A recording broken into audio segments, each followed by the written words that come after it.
I would like to welcome you to this event, which is being jointly supported by the National Widening Access and Participation Management Group and the Schools for Higher Education programme, or SHEP for short. For those of you who are unfamiliar with these organisations, the National Access and Widening Participation Group is a collective of higher education access managers working on issues in widening access. And SHEP is an impartial SSC national funded programme working with school pupils in S3 to S6 to inspire them towards higher education and provides information, advice and guidance. Together we are delivering a series of 4 live events to assist teachers and advisors in their support of applications towards higher education. Today's event is the second in our suite and is going to focus on finance and bursaries. We have with us Tanya Cuthbert from the Student Awards Agency Scotland, also known as SAAS. Tanya will provide information on what funding is available to applicants. We will also hear from Hayley Jones from Queen Margaret University, who will highlight different scholarships and bursaries that universities can offer. Throughout the presentation, you can ask questions using the question and answer function, and we'll answer as many as we can during the event and check in at the end of the event to ensure we have covered the key themes. We will also have a transcript of the Q&A and a recording of this event available on the website linked to in the Q&A function, and I'll put that link up at the end of the event. It's also available on your original invite. So without further ado, I will now hand over to Tanya. Okay, hello everybody. We're going to go through this presentation. I think we're happy enough to take questions at the end. Is that okay? And then I can answer them at the end. If there's anything that I can't answer or we can't get a specific answer to today, I can always give email addresses, etc., and find out what you need to find out and get back to you. So without further ado, I'm going to put myself on, take myself off video, and we'll go through the presentation. So as we said, my name is Tanya and I work for the Scottish Government, and we are an agency of the Scottish Government. So we deal with funding for all students going into higher education. Just going to check to see. Yeah, we're working fine. Great. So we fund all eligible students studying a course of higher education in the UK. So we don't just fund students who are studying in Scotland. We also fund our students who are going down south, England, Wales or Northern Ireland. And last year or this year, we're up to about 180,000 applications, which is massive, absolutely massive, given the situation that we're in this year. The main criteria that any student has to meet is our residence criteria. So they must be eligible to live, work, study in the UK. So the general rule is you have to be here for 3 years. So as I always say, even me with this accent, I would get funded because I've been here long enough. Your home has to be in Scotland, so this has to be where you live on a normal day-to-day basis. And given the change with Brexit, we may get some questions around this. Non-UK or EU nationals must have settled status in the UK. All right, so anybody, any EU national who's coming to study this year will come under the old rules, so they will get their tuition fees paid. Anybody who's looking at starting next year in 2021, because of Brexit, you're no longer eligible for free tuition, so it may well be international fees, but I would say for any student in that situation to contact their university directly. So lots of changes happening and lots of situations, different situations in and around settled status, pre-settled status, but I am happy to take any questions at all. And as I said, if I can't get an answer, I will hopefully find out an answer for you.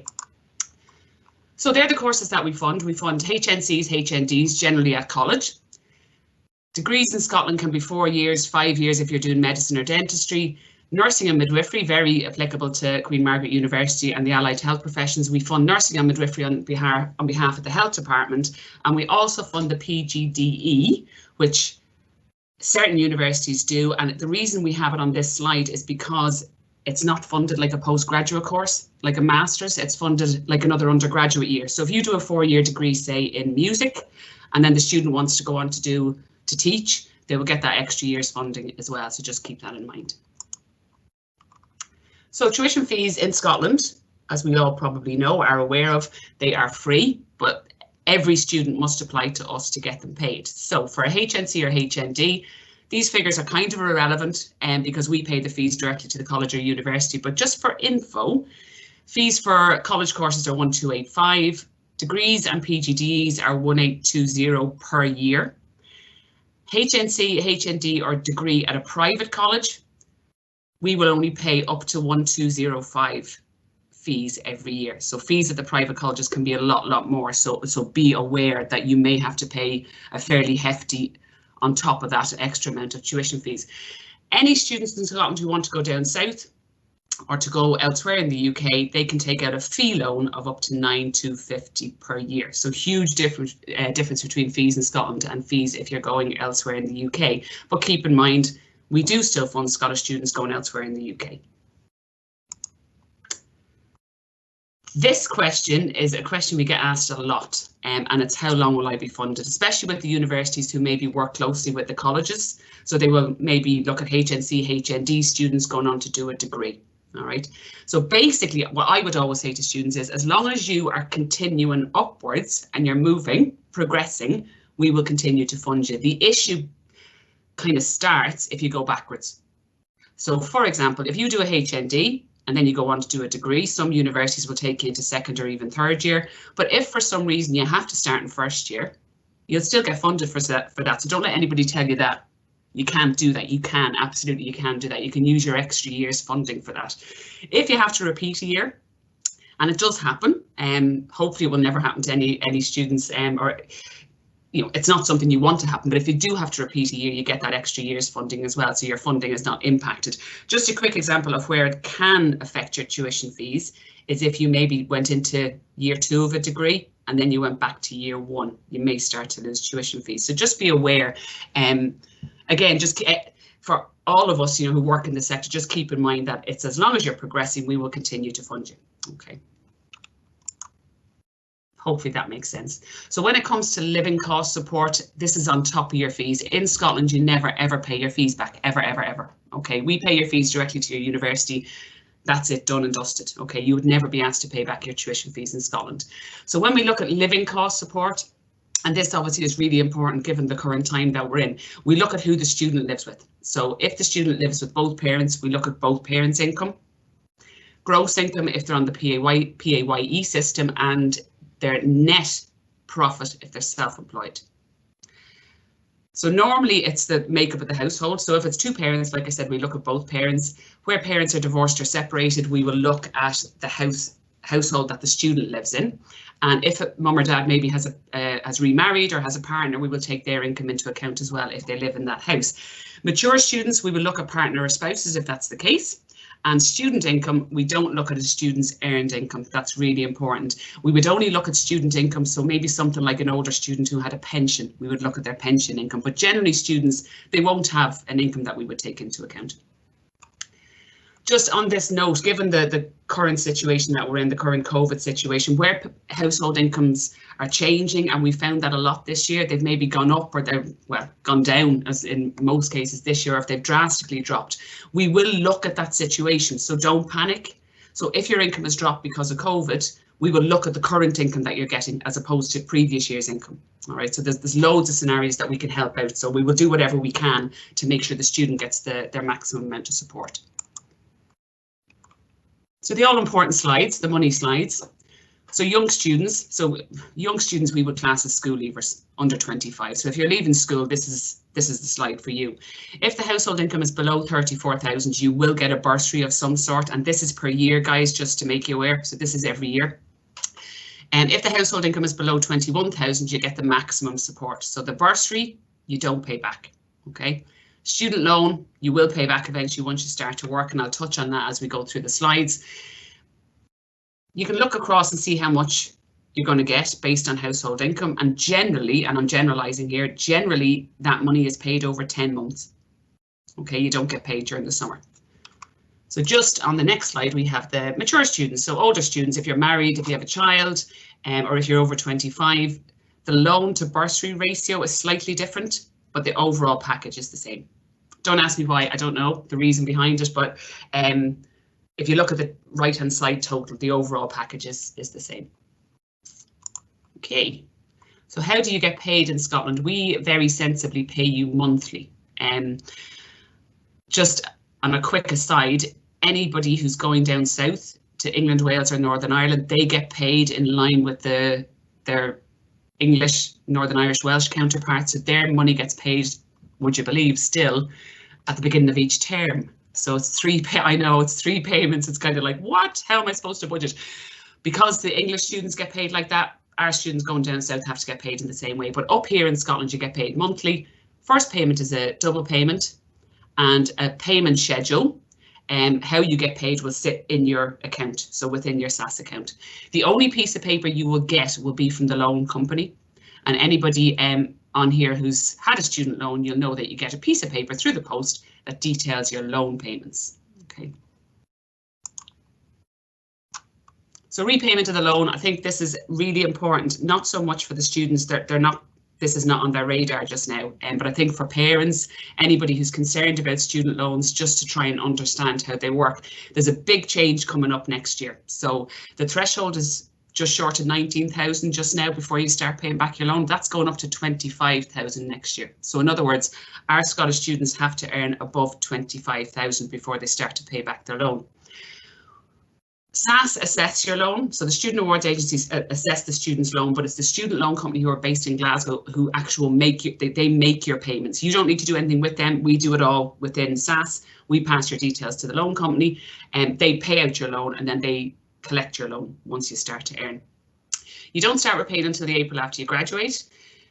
And how they work it out is 9% of what you earn above the threshold. And like I said, that threshold for anybody starting next year will be 25,000. So that gives students a little bit of a leeway in terms of what they earn before they start to pay back their student loan. Just on another note, the student loans do accrue interest. That's really important to remember, but it's not like a high street loan or a bank loan. The interest rate changed in September on student loans and it is this year 1.1%. That can change every year. I think it was 1.75% last year, so this year it's 1.1%. And on the right-hand side there, you'll see, which I think makes more sense when you see it like that. So if you're earning £26,000 a year when you graduate, so that's £1,000 above the threshold, get your calculators out, it's 9% of £1,000 and your repayments are £7.50 a month. So I think for me and for parents especially as well, when I saw that, I went, all right, that makes sense, £7.50 a month. I was going to say it's a pint on George Street if you go to Edinburgh. It depends on where you live, but that it does kind of put it into perspective. And if you're earning £30,000 a year, it's £37.50 a month. You will continue to pay your loan off until well, basically, I think after 30 years it gets written off. So it just depends on the job that you're doing. If you're in a high-paying job, so for example, if you're doing medicine or dentistry, your starting salary is never going to be below 25,000. It's always going to be above that. But it just depends on what career you go into. If your starting salary is below 25,000 for a few years, you don't pay back your loan until you tip that threshold. So I hope that makes sense to everybody. So allied health professions, very specific to very specific universities. Queen Margaret University, Robert Gordon University. So they're the list of the allied health professions. Some of them I can't even pronounce, never mind know what they are. The only difference with these guys is a lot of them will be in placements or may have to go out in placements, so they can get placement expenses. So in terms of funding, that's the only difference. So their loan, fees, bursary is all exactly the same, but the difference is they can claim back placement expenses if they have to go into hospital. So the likes of physiotherapists will have to go in and do placements in certain areas. They may have to travel a distance to do those placements, so just keep that in mind. And the next one is nursing and midwifery. As I mentioned earlier, we administer this funding on behalf of the health department. It's a very, very different type of funding. Tuition fees are paid, but not by SAAS. So those tuition fees are paid directly to the university. So if you've been given a place on a nursing or midwifery course, the Scottish Government Health Department pay your fees directly to the university. You don't have to apply to us to get them paid. And they also get an NHS bursary of 10 grand a year, which obviously reflects the work that the nurses and the midwives are doing. That £10,000 is paid over 12 months. So unlike our students doing our conventional degrees and HNCs and HNDs, the nurses get paid over 12 months because their courses are a bit more intensive and they're in for more weeks than most other undergraduates. And nurses can also claim back placement expenses. That will make more sense once the student is doing and is actually on the course, because you won't know what placements you're going to go out on and when you're going to go on placements, etc. So you can claim them back once you're on your course. So again, slightly different type of funding. So care experienced students, so anybody who's in care, kinship care, foster care, under the care of a local authority, social worker, they don't get student loans. Just, I must actually mention, the nurses and midwives don't get student loans either. They're not allowed to apply for student loans. So if you have been in care, you get a bursary of £8,100 a year, and that gets paid over term times.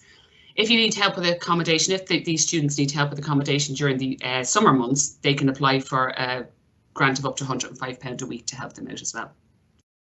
So we will need proof that obviously the student is in care, and that can be in many different forms. A letter from a social worker, and all that information is on our website. There's loads, there's a screed of different types of proof that we will look for. We just need one, basically somebody just to say that this student is in care or has been in care, or kinship care or foster care. So the change with this one was, it was for young students, but it's now for any student. So even if you're over 25 and you were in care in the past, you can apply for the care experience bursary as well. So that's a change for this year. So other funding, again, will make more sense as the students start to make their UCAS applications, etc. So if you have a disability and you're applying through UCAS, you must let them know on your UCAS form, because you don't want to start university without that extra help being in place. And the disabled students allowance is paid by us. Your university or college will send you for a needs assessment, or will send the student for a needs assessment. They will then let us know, and we will make payments, whether it's for a laptop or for a scribe or a note taker, things like that. Okay, again, this will make more sense to the student as we go through. Anybody who's a single parent, they can apply for the lone parent grant. You'll apply through us for that as well on the SAAS website. Discretionary funds, they are what they are. They're at the discretion of the university and the colleges. The Scottish Government give all universities and colleges a pot of discretionary funds. The only stipulation with the discretionary funds is you must have taken out your student loan to get them, to get access to them. Okay, so you must have, I don't mean you must have spent all your student loan, you must have taken out your student loan to give you access to the discretionary funds. So that could be if, again, going back, we all keep mentioning the current circumstances. If something happens while you're at college or university and you're really struggling and you're maybe not managing well enough, or something happens at home, you can access the college or university discretionary funds. Bursaries and scholarships, more specific to the universities, there is hundreds of them, absolutely hundreds of them. They can depend on your circumstances, they can depend on where you're from. I know Aberdeen Uni have one. I'm only mentioning Aberdeen because I do most of the Aberdeen Uni events. They have ones for any student who competes at national level in sport. So do your own research. Every university has something on their website, whether it's an online form, and all the universities will be different, but it's certainly worth, even if it's 50 quid, it's better than it's sitting in somebody else's bank account. So certainly worth doing your own research on the bursaries and scholarships. So how and when to apply? We are just coming out of this year's processing. So it's been a bit of a manic year, but hopefully for next year, hopefully, fingers crossed, we open in April every year. So any student who's starting next September, they will apply to us from April. They apply with their first choice. They don't wait on exam results. Even if the student is sitting on conditional offers, at that stage, we would hope by April they would have an idea where they want to go. So they apply to us with their first choice.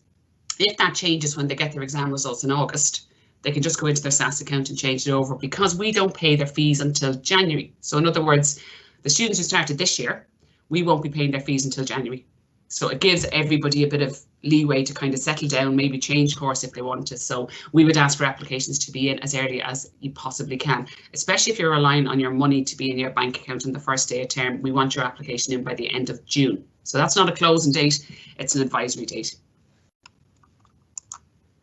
Nearly there, guys. So we have the Scottish Government has a new portal which can be accessed from the SAAS website, and it's called the Student Information Scotland portal. So it's for further education and higher education students as well, all about mental health and well-being, where to go if you're struggling. There's also a great funding calculator on that website as well. So you'll see it, it's on the homepage of the SAAS website. And just like I said, so that's it, studentinformation.gov.scot, and that's what the website looks like there. And you'll see the budget and funding calculator. So you can put in your own family's details, put in, what money you're getting from other sources, maybe from family or friends or whatever the case may be, and it'll work out how much funding you'll get. Okay, because there's things like halls. I know it's all a bit up in the air just now, but halls are the biggest expense if you're going to be staying away from home. So I think for students, they should talk to their parents. It's not a conversation the student particularly wants to have, but it's a conversation they'll have to have, especially if they are looking to stay away from home, just to find out how much money they're going to get every month, if they can. For university are happy for them to work part-time, or how many hours they can work. Because some of the more intensive courses like teaching, it's a bit more difficult to work. Same with the nursing and the midwifery courses as well. So usual ways of contacting us, we don't have a phone system just now. It's something they're working on to try and get a phone system at home, but we have a new web chat available through our website, Facebook, Twitter. You can email us, but leave a voicemail with us and we'll get back to you, but we just don't actually have a phone line. As soon as we do, we will make sure we've updated the SAAS website. And that, guys, is me. And I will just end my presentation and I shall stop sharing. So I think we're going to hand you over to Hayley. And then, as I said, I'm happy to take questions, and then, as I said, give my email address. You can contact me any way you want. But yeah, happy to take questions at the end. So I will pass you over to Hayley.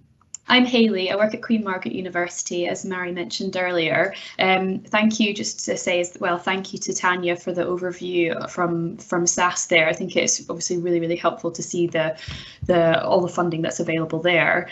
But when we put together this series of presentations and we looked at what we wanted for this specific presentation, the bursaries and scholarships information, we thought it would be really helpful for me to just kind of give you some examples of what bursaries and scholarships are available and other types of financial support from different higher education institutions as well.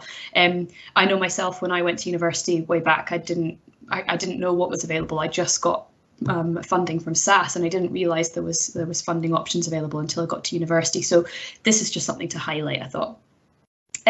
Caveat, as Tanya mentioned, there is a lot available, so I wasn't able to put everything on a presentation. I think nobody wants to sit through me listing everything that's available, but as I say, I think it's important for me to kind of show you a couple of examples. So I'll share my screen, if that's okay. I'll share my presentation.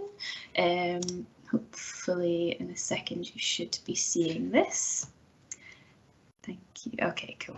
Okay, so what financial support is available?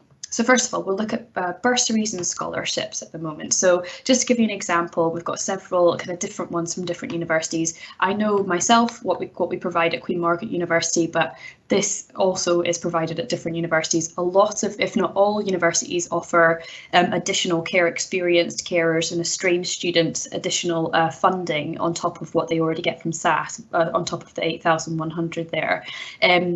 It depends on the university, it depends on the funders available. We use Santander to do that, but what they do, they have to apply for it separately once they come into the university.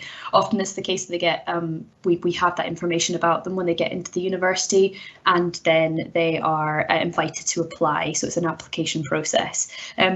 Issues are with some universities, there's not a massive amount of funding available, so it is a kind of unfortunate situation where some people might not get those available, but some universities offer all their care experienced, for example, this extra funding. So it's just something to be aware of. But yeah, there's lots of kind of different circumstantial bursaries, if you like. There's, for example, the Royal Caledonian Education Trust at the University Highlands and Islands. They offer support for people who have a parent in the armed forces, for example.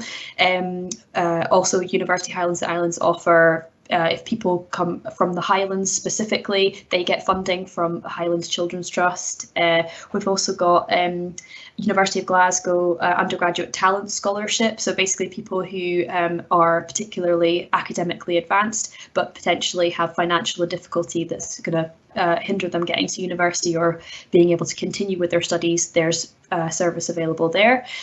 Travel bursaries are available as well. I recognise that, you know, placements, as Tanya mentioned, but within the individual universities, there may be travel bursaries available as well, depending on your placements.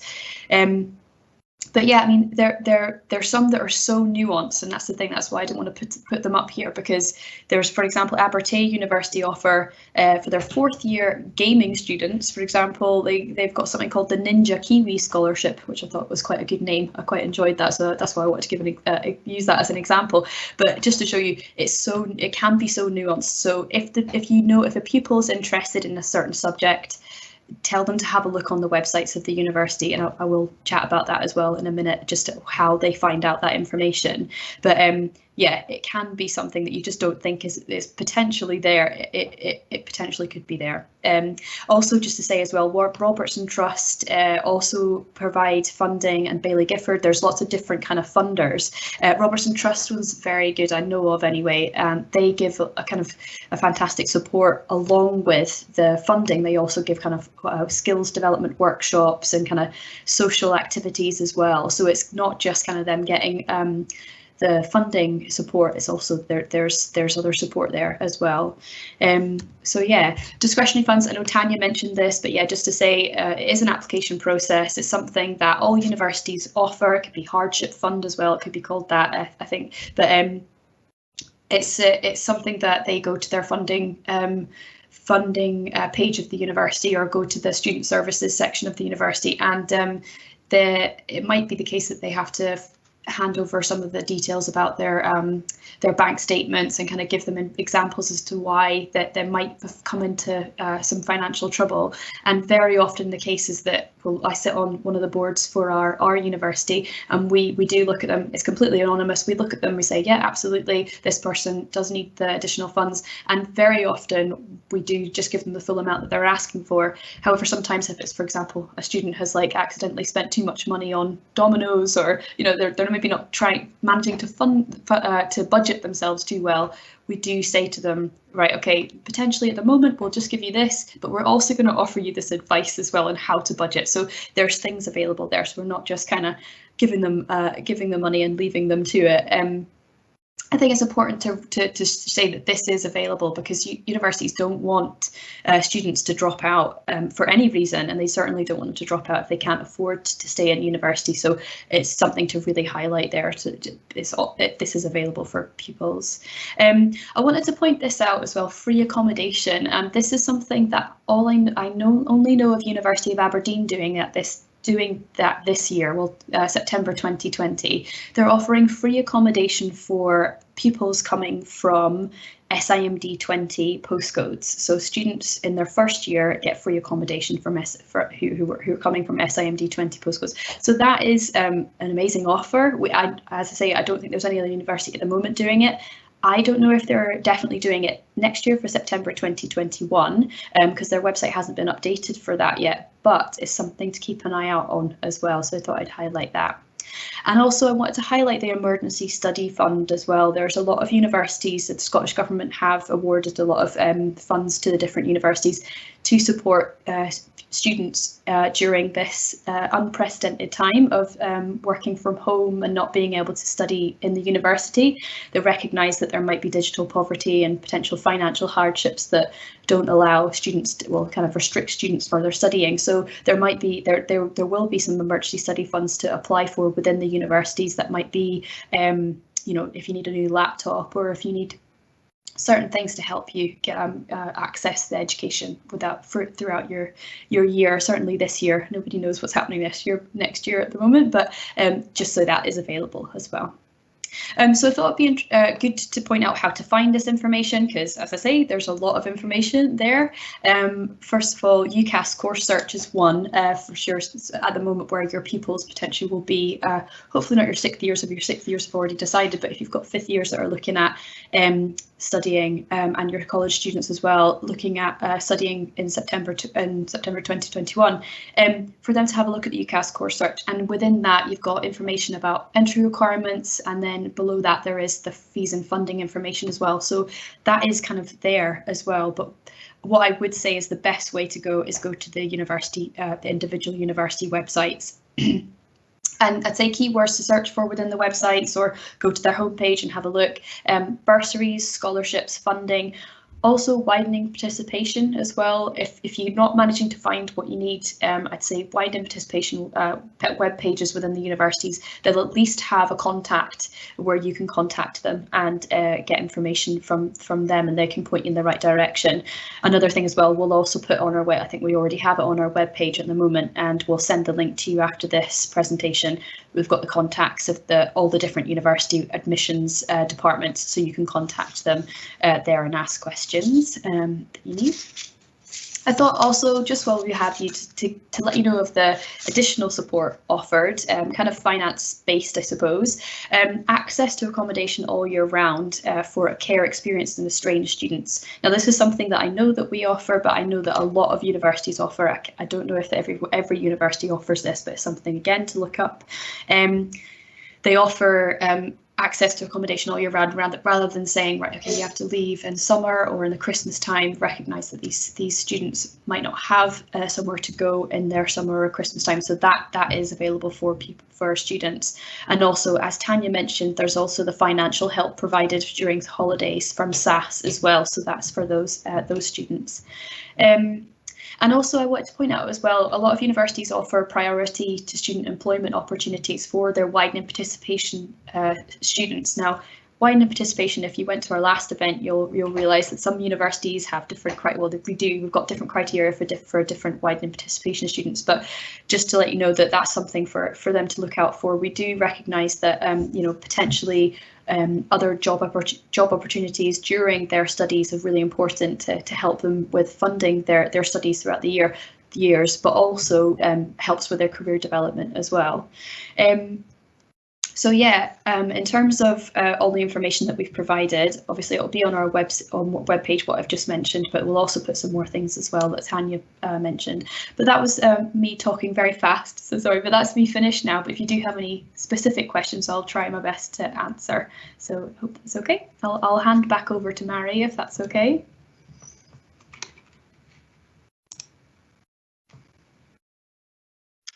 Well, thank you very much to both Tanya and Hayley there. I think it was a really good overview of what financial support is available, but also maybe highlighting the other elements of support that can be available. For example, disability allowances, the accommodation that was mentioned by the institutions. I really appreciated Tanya's update on the care experience bursary update. So hopefully that was new to a lot of you as well. So I think with Tanya and Hayley, we've provided a good overview of support that can be available to applicants to higher education. I have to apologise because we have experienced some technical difficulties in the background, and for me personally, I can now no longer see the Q&A function. However, I'm looking to my background support here, and I don't think there's any questions that have been posted that have gone unanswered. So just to reiterate, all of the resources from today, so that's a recording of this event, plus any associated resources, so we can put up the slides that Tanya used, links to the websites that were referenced, will be available on the web page that was shared on the Q&A at the opening announcement. So if you or your colleagues were not able to attend this afternoon, you'll be able to review the recording and go from there. So we will send you an email shortly with the link to the web page, as well as a short feedback survey. Now, I tested this out and it takes 60 seconds, so it is not a long survey. It should be really quick, but your feedback would be welcomed. We've also included in this evaluation, if there's any areas that you would like us to cover at future events, this could be your opportunity to voice them, and we could work with our colleagues to get something arranged for more CPD opportunities like this one. We have 2 more events in the series. So the next one is on Tuesday, the 1st of December, and it's about surrounding information on articulation. And the last one will be on Wednesday, the 2nd of December, and that's on information surrounding vulnerable student groups. So it's finally just over to me to thank you for attending this lunchtime CPD session. I hope you've had a good shoveling your sandwiches in your face while you've been learning about finance and bursaries. So it's a thank you from me and our speakers, Hayley Jones and Tanya Cuthbert from SAAS, and have a good rest of your day. Thank you.